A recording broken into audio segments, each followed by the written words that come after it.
यार जिंदगी अजाब बनी हुई है। घर का किराया अदा करूं या बिजली के बिल पे करूं, ऊपर से घर में रोज कोई ना कोई बीमार हो जाता है। मैं तो तंग आ गया हूं अपनी किस्मत से। बस यार क्या बताऊं, काम कर रहा हूं। अच्छा यार चल, मैं तुझसे बाद में बात करता हूँ, ठीक है ना? कस्टमर आए हुए हैं, ओके कर यार, बाद में बात हो।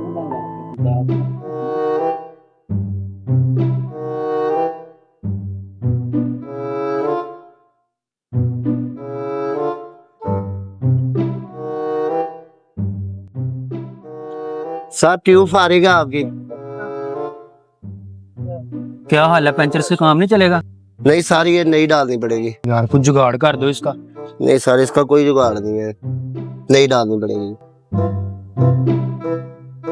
ठीक है, डाल दो। नहीं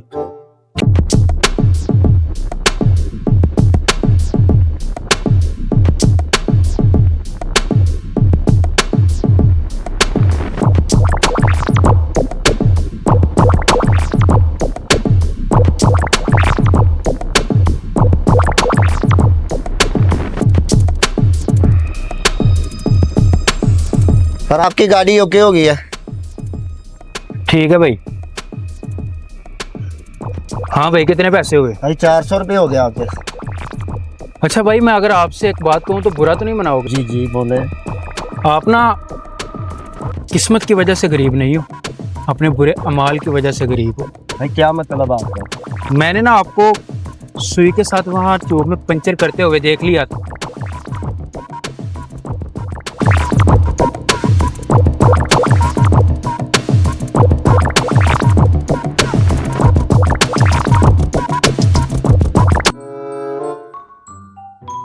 मैं चाहता तो आपको सबके सामने जलील कर सकता था, लेकिन मैं इसलिए खामोश रहा कि तुम्हारा कारोबार तबाह हो जाता। मुझे तुम्हारे बच्चों पर रहम आ गया था। भाई आपको कोई गलतफहमी हुई है? तो यार तुम अब भी अपनी गलती तस्लीम नहीं कर रहे हो, झूठ बोले जा रहे हो।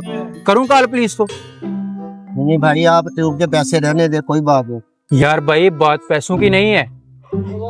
मेरी एक बात याद रखना, अगर तुम हराम और बेईमानी से कमाते रहोगे तो तुम्हारी जिंदगी बद से बदतरीन हो जाएगी, और एक दिन आएगा कि तुम हालात से तंग आकर खुदकुशी कर लोगे और अपने इस बेईमानी की जुर्मों की सजा अपने बीवी बच्चों को दे जाओगे। भाई रिस्क हलाल कमाना सीखो, फिर देखो आपकी जिंदगी और कारोबार में कैसे खुशहाली आती है। भाई मुझे अपनी गलती का एहसास हो गया है। मैं आपसे वादा करता हूँ, सेंधा से रिस्क हलाल कमाऊंगा और किसी को धोखा नहीं दूंगा। भाई आपका वादा और नेक नीति ही आपकी असल कमाई है।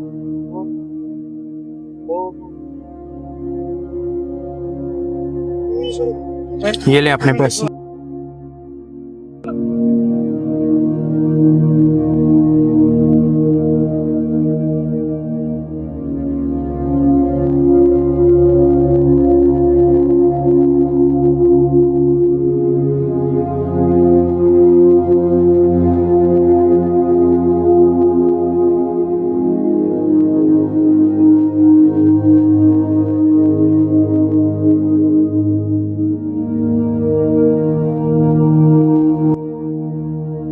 हलाल कमाई पसीने की खुशबू है और हराम कमाई गुनाह की बदबू।